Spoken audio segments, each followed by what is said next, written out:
दोस्तों, हमारी मानसिकता कुछ ऐसी है कि इस संसार में जितने भी लोग हैं उन्हें हम दो हिस्सों में बांटते हैं। पहला अच्छे लोग और दूसरा बुरे लोग।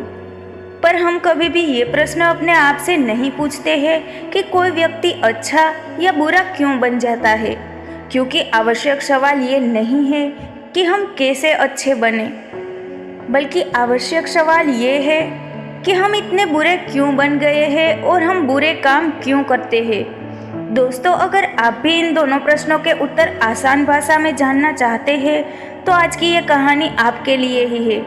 दोस्तों, इस कहानी को अंत तक ज़रूर सुनिए। तो चलिए कहानी को शुरू करते हैं। एक नगर में एक बहुत बड़ा शातिर चोर रहता था और उस चोर के बारे में जानते तो सब थे, पर आज तक उसे कोई पकड़ नहीं पाया था।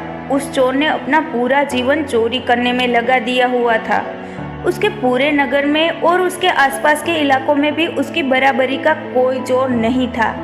दोस्तों, उस चोर का एक बेटा भी था जिसे वो अपनी तरह ही एक शातिर चोर बनाना चाहता था।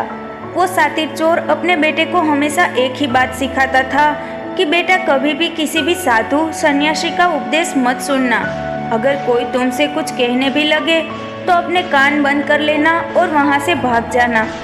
उस चोर का बेटा उसकी इस बात को बचपन से ही सुनता आ रहा था, जिसके कारण उसके मन में भी ये बात बैठ गई थी। क्योंकि उस लड़के का पूरा ध्यान चोरी करने पर ही था, इसीलिए वो भी अपने पिता की तरह एक शातिर चोर बन जाता है। हमारा ध्यान जिस भी चीज़ पर ज़्यादा होता है, हम उस चीज़ में माहिर हो जाते हैं।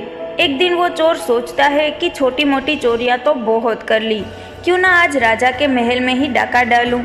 राजा के महल में चोरी करने के उद्देश्य से वो चोर महल की ओर चल पड़ता है। मार्ग में उसे कुछ लोगों की भीड़ नजर आती है।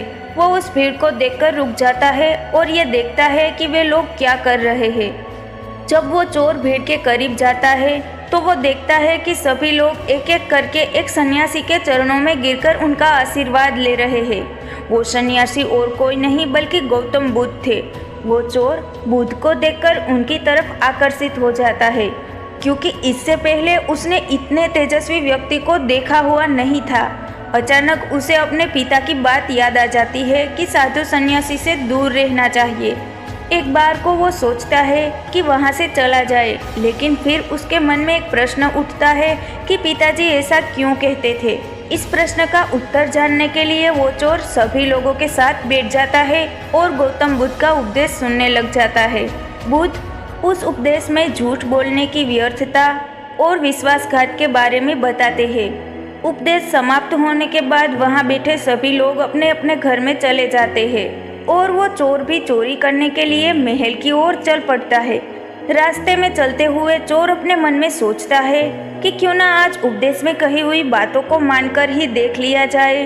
उसके बाद वो चोर महल की दीवार पर से कूदकर जाने की बजाय महल के द्वार से ही अंदर प्रवेश करने लग जाता है। ऐसा करते देख महल का द्वारपाल उसे रोकता है और उससे पूछता है कि कौन हो भाई और कहाँ जा रहे हो। वो चोर द्वारपाल से कहता है कि मैं एक चोर हूँ और अंदर चोरी करने के लिए जा रहा हूँ। उस चोर की बात सुन द्वारपाल सोचता है कि महल का कोई एक नौकर होगा और मुझसे मजाक कर रहा है। वैसे भी कोई चोर अपने आप को कभी भी चोर नहीं कहता। और वो द्वारपाल उस चोर को महल के अंदर जाने के लिए प्रवेश करने दे देता है। महल में प्रवेश करने के बाद वो चोर उस तिजोरी तक पहुंच जाता है जहां पर खजाना रखा हुआ था। वो चोर उस तिजोरी को तोड़कर बहुत सारा धन अपनी पोटली में भर लेता है और जैसे ही धन लेकर वो चोर वहां से जाने लगता है तो उसे रसोई नजर आती है। महल के सभी लोग सो रहे थे, इसीलिए रसोई में उस समय कोई भी नहीं था और उस चोर को बहुत जोर से भूख लगी हुई थी। इसीलिए वो चोर रसोई में जाता है और पेट भर के खाना खाता है। भोजन करके वो चोर वहां से जाने ही लगता है। तभी अचानक उसे बुद्ध की दूसरी बात याद आ जाती है कि जिसका हमने नमक खाया है, हमें कभी भी उसके साथ विश्वासघात नहीं करना चाहिए। वो चोर मन ही मन सोचता है कि मैंने इन राजमहल वालों का नमक खाया हुआ है और अगर मैं इनके धन को चोरी करके ले जाऊंगा तो ये विश्वासघात होगा। इसीलिए वो चोर उस धन को रसोई में ही छोड़कर जाने लगता है। ऐसा करते हुए उसे महल का एक व्यक्ति देखता है और वो शोर मचा देता है कि महल में चोर घुस गया है। राजा के सिपाही उस चोर को पकड़ लेते हैं और उसे राजा के पास ले जाते हैं और उसके बाद राजा उस चोर से पूछता है कि जब तुमने धन को चुरा ही लिया हुआ था तो तुम उसे छोड़कर क्यों चले जा रहे थे। वो चोर कहता है कि एक सन्यासी के उपदेश के कारण। पहला, किसी के साथ विश्वासघात करना बुद्धिमत्ता नहीं है और बल्कि मूर्खता है। दूसरा, जिसके भोजन को खाकर हमें जीवन मिला है उसके साथ हमें कभी भी विश्वासघात नहीं करना चाहिए। उस व्यक्ति की बात सुन राजा प्रभावित हो जाता है और उस चोर से कहता है कि यदि तुम ऐसे उपदेश बचपन से ही सुनते आते तो तुम कभी चोर बनते ही नहीं। जाओ, मैं तुम्हें छोड़ता हूँ, लेकिन एक बात को हमेशा याद रखना कि सही संगत और सही उपदेश ही व्यक्ति का जीवन बदल देते हैं। दोस्तों, इस कहानी का उद्देश्य आपको सिर्फ ये सिखाना नहीं है कि आप किसी के साथ विश्वासघात ना करें या झूठ ना बोले, बल्कि ये कहानी आपको ये सिखाना चाहती है कि आप बुरे तब तक ही है जब तक कि आप सही उपदेश सुनना और सही संगत करना शुरू नहीं कर देते। जो कल आपने गलत संगत कर ली थी वही आज आपके दुखों का कारण है। दोस्तों, ये कहानी आपको कैसी लगी और आपको इस कहानी से क्या क्या सीखने को मिला ये मुझे कमेंट करके ज़रूर बताना।